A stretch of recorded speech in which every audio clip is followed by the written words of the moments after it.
Hello, this is Reverend Don Lewis coming to you from beautiful Salem. And our question tonight comes to us from Killer Bee 144, who asks whether spiritual energy can be addictive, and if there are things that one can do to avoid developing a psychological addiction. Killer Bee then goes on to state that as he understands it, spiritual energy is strictly necessary for anything at all to exist. And the first answer to this question is that Killer Bee understands exactly correctly. Spiritual energy is what all things are made from. It is the life force itself.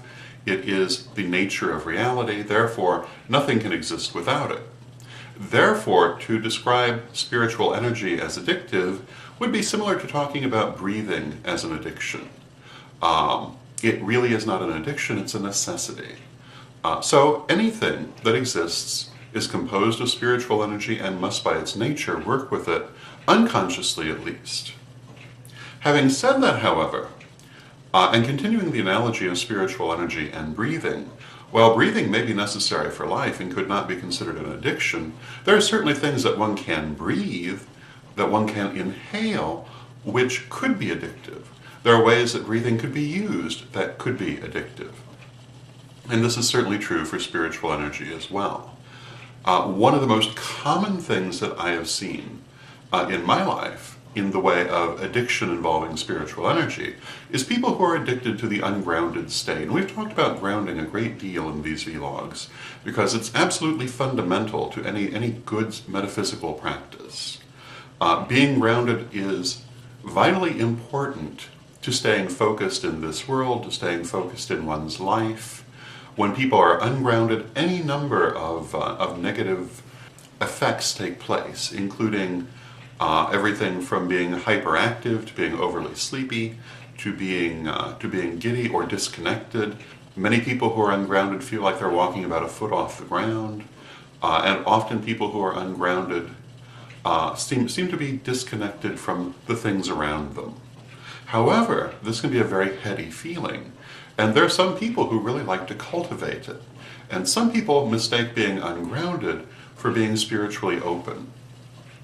And you see this a lot in certain branches of the psychic world where grounding is not emphasized as heavily as we emphasize it here. And you also sometimes will see it even among people who know that they should ground, but they really like the feeling of being ungrounded. Now, how do you avoid this? What can you do to avoid developing this psychological dependency? How can you overcome it if you have it? Simply by grounding.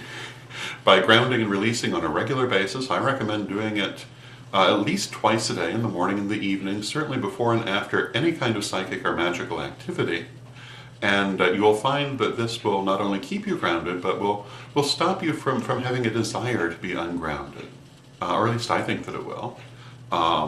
And I think that you will find, actually, that you do tend, for the most part, to feel better when you are grounded. Now, I have met some people who seem to have an addiction to that ungrounded state, who had chronic illnesses that gave them pain. And in that instance, it is a somewhat different situation. I'd still recommend grounding, clearing and releasing on a regular basis. But you would also want to look into something to help with the pain, because being ungrounded can, in a manner of speaking, help with that sort of thing, but it doesn't help anything else. And it will tend to make you much less functional in your daily life. So those are my thoughts on the subject of spiritual energy and addiction. And in the sense of ungroundedness, it can be addictive. In the sense of spiritual energy itself, it's not addictive, it's necessary, it's all-pervading. So there you go, and until next time, may you blessed be. Hello, this is Reverend Don Lewis coming to you from beautiful Salem, and I'm very pleased to announce the brand new World of Witches Museum program book full of stories and pictures from our museum here in Salem. And you can have your very own copy for just $9.99. Find it today at witchghoulstore.com.